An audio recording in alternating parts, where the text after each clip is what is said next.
Some days are quick and busy, and some days are a little bit slower and relaxed. What we eat in the week ebbs and flows, but however that schedule looks, I try to cook as much as I can from scratch and feed my family whole foods. I wanted to take you with me through the week and show you what we are eating and how that changes a little bit day by day, depending on what needs to be done. This morning, we're having a quick and easy breakfast. We are having pumpkin pie oatmeal, which is just a little twist on regular oatmeal. I add a can of milk just because we are out of fresh milk today. So I'm using evaporated milk, and I added a couple of eggs along with that evaporated milk into the oats, along with about 3/4 to a cup of pumpkin puree. And then I'm just serving it with a splash of evaporated milk and a little bit of brown sugar. And we did add 2 tablespoons of pumpkin pie spice, which just makes it taste like you're having pumpkin pie for breakfast. I do have a chalkboard in my kitchen, and when I am feeling really on top of the game, and when I remember to, I put what we are having that day here on the chalkboard.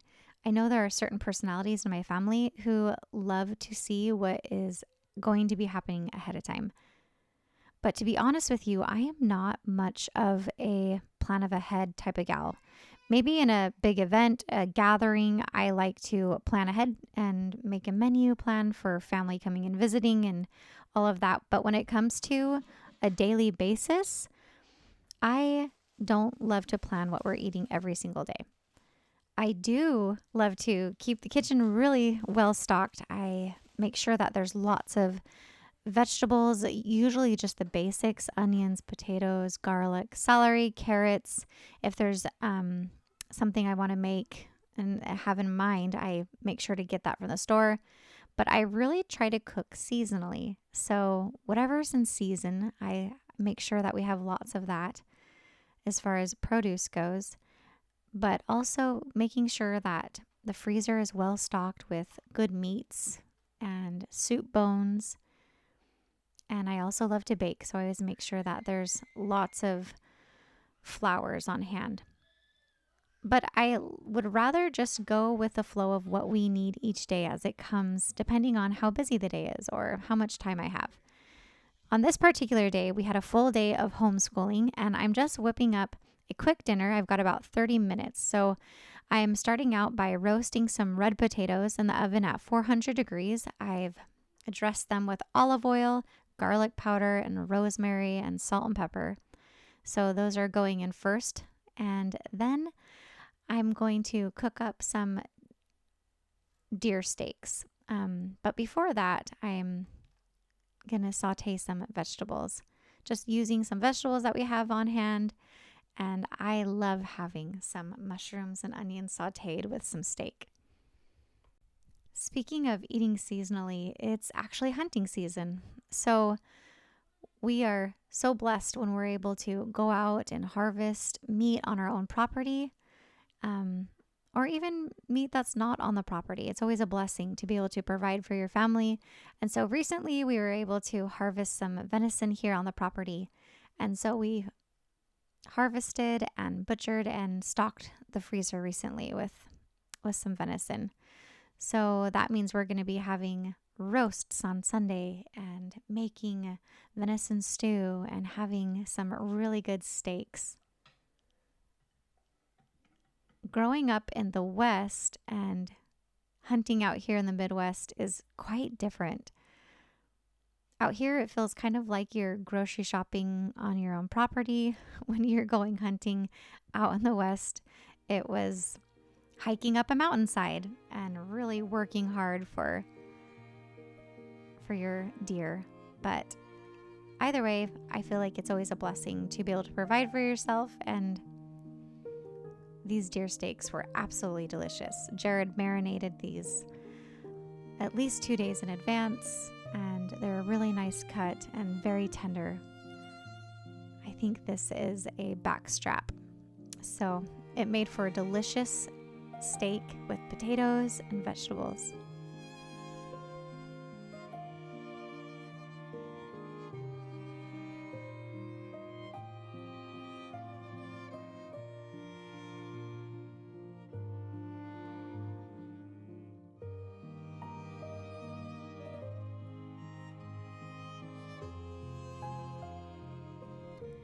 On this day, we have lots to do with homeschool. We have after school activities to do, lots of chores, and so it just felt like a busy day. That being said, though, I am making a apple pancake bake, which takes a little bit longer, but we can be doing chores this morning while it's in the oven, so it's not a tons of hands-on, especially since I've already made up this apple pie filling from harvest season and put that in the freezer. I love having lots of fresh apple pie filling in the freezer for pulling out pies, making apple crisps, and this is one of my favorite breakfasts. It reminds me of a breakfast we used to have growing up. My mom used to make the same meal, not with frozen apple pie filling, but she would just saute some apples in butter with some sugar and cinnamon and all the spices right in the skillet, and then just pour the pancake batter right over it. This is my no-fail pancake recipe. Usually I do make sourdough pancakes. This is not a sourdough pancake recipe, and I'll make sure to put this pancake recipe down in the description box below so you can find it there. It's very basic. It's about 2 cups of flour, 4 teaspoons of baking powder, a couple of eggs, some honey, and coconut oil. I regretted not thawing out my apple pie filling beforehand, but I just put it right into the Dutch oven and turned it on and let that defrost a bit. And it took a little bit longer, but it all worked out. And you just pour the pancake batter right over the top of your apples, and they're already simmering. So it's already nice and hot, which helps not take so long. Let that simmer on here for a couple minutes, get nice and hot, and then put it into the oven at 350 degrees and let that bake until you can poke the pancake with a knife or a fork and it comes out clean. And then we always serve it with some maple syrup on top.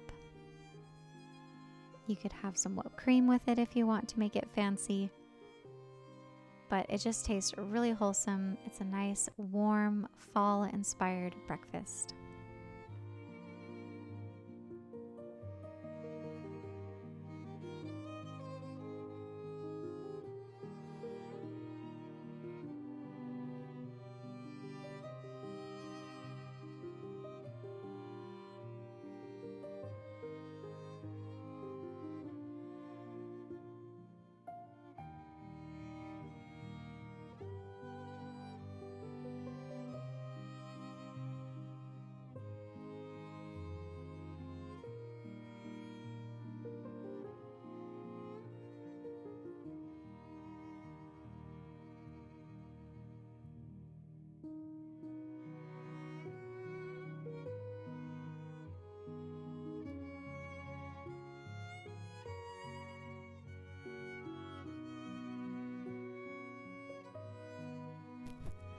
I source the bulk of our groceries from a few different places, but when I'm in a pickle and I need some things quickly, or I just don't have the time to go grocery shopping with all 4 children, I order groceries from Walmart. And so I put an order in last night, and these were shipped this morning, and I am always so grateful for that opportunity. It's so nice to have groceries shipped right to your door. What a blessing that is. So I've ordered some fresh produce, a few things I needed like parchment paper and Ziploc bags, a few things that maybe we needed for some dinners for the next couple of days. For today's lunch, it's going to be real quick. We're going to whip up some homemade sourdough crackers to go with some hummus. The other day, one of my kids brought to me a bag of chickpeas and asked me what these were. And so I said, those are what we make hummus from. It's super delicious. And they asked if we could cook those up. And so I put the chickpeas or garbanzo beans in the Instapot. I love cooking dry beans in the Instapot. They cook up real quick. It usually only takes about 35 to 40 minutes to cook dry beans, and that's without soaking or anything. So that's kind of one of my tricks to coming up with beans real quick. And so we are making some sourdough crackers because I just don't have any crackers on hand.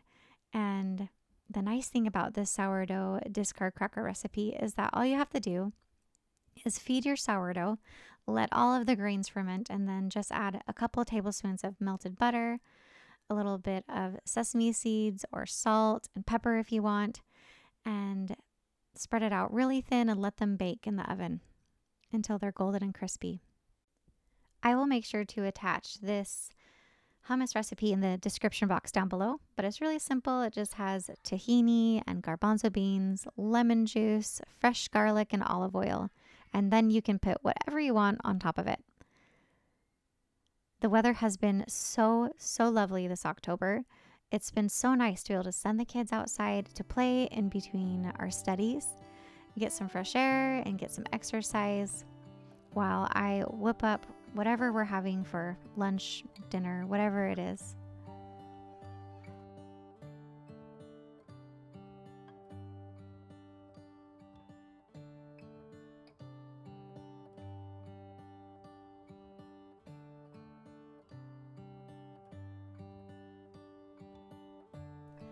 So I have a confession, and that is that I don't really love making lunch.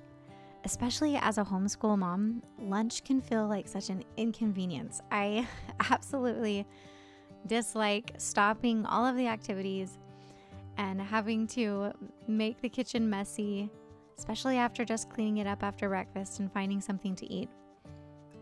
But sometimes if you can make lunch feel more of like a snack buffet or just a big delicious snack, then it's something you can kind of like keep returning to throughout the school day and coming back to, and it doesn't feel like such a formal meal right in the middle of all of your studies that you're doing.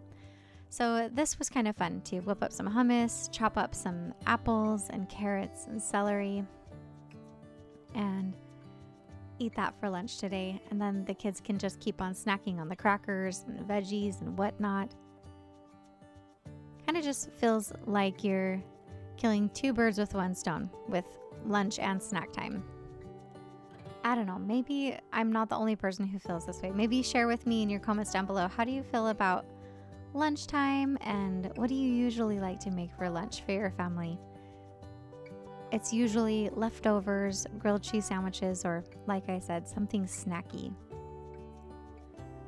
I think in my younger years of homemaking, dinner would sometimes give me a little bit of stress, especially if I hadn't planned something and I wasn't sure what to make, or maybe if the ingredients were low in the kitchen, and I would get nervous about that. But these days, with life being so busy and there being so much to do on the to-do list, sending the kids outside and finding a quiet moment in the kitchen, and it's not always quiet, but it feels good to just turn that to-do list off for the day and set my hand to just making dinner. It's a creative space. It's time to make something delicious. And so I often turn on some music, light a candle, and just try to create this little space for me to create for just a moment. For dinner tonight, we are going to be having a roasted pork loin with some root vegetables. I have some potatoes here and parsnips and turnips, carrots, and some sweet potato. I love cooking up a pork loin, especially if we're kind of busy and I don't want to put a lot of thinking. This is just a one sheet dinner meal with all the vegetables and the meat. I've seasoned the pork loin with some smoked paprika and salt and pepper and garlic powder. And now I'm just making a little bit of a Dijon honey and soy sauce, garlic sauce to go over it. That's literally all that's in here. And I'm going to pour that right over the pork loin and all the vegetables. And then put that here in the oven at about 375 degrees. And depending on how big your pork loin is, it could take anywhere from 35 to minutes to an hour. This was a little bit bigger of a pork loin, so I had it in here for about 25 minutes. Then I put some foil over the top of it just to keep it from burning, and then cooked it for another 25 minutes or so until there were no more pink juices coming out of that pork loin.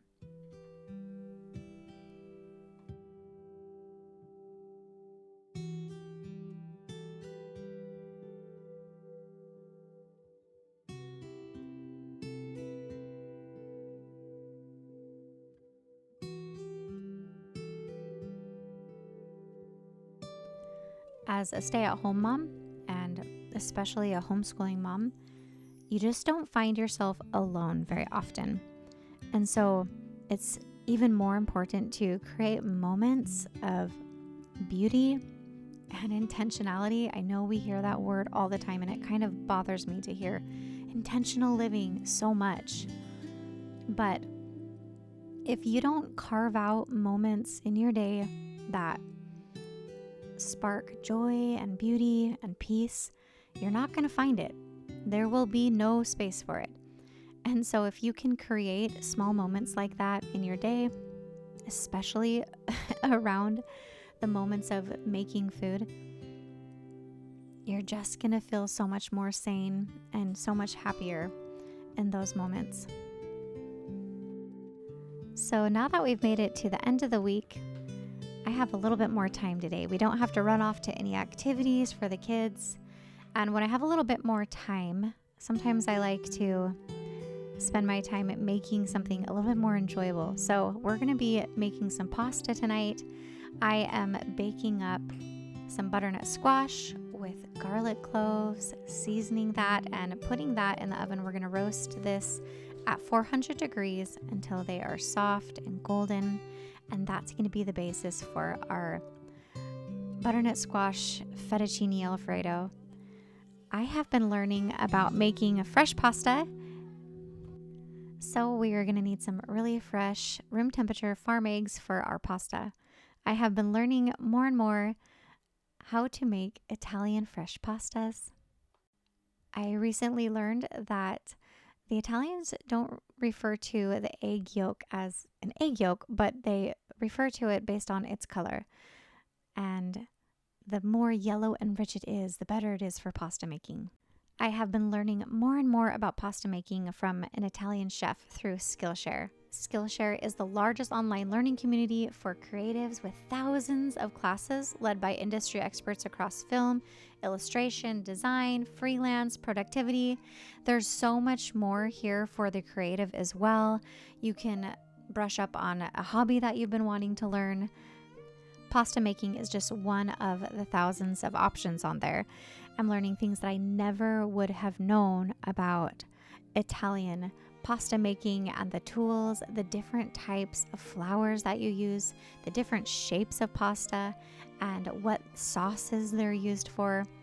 I also am excited to learn much more about entrepreneurship, building businesses. There are classes for learning how to use Canva and videography and lots of things I'm interested along with all of the creative things like crocheting and learning how to play guitar. So thank you Skillshare for sponsoring today's video. The first 500 people to join Skillshare using my link in the description box get 1 month premium free. It's a perfect way to try it out, see what they have to offer. You're going to love skilling up, using your creativity, learning things that you've always wanted to learn, and enjoy the process of creativity.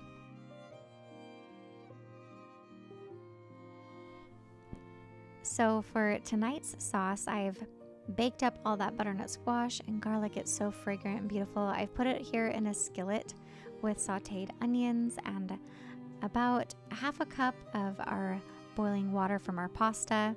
And then I've also added about another cup of cream and another cup of Parmesan cheese. So this is rich and it's going to be creamy and beautiful.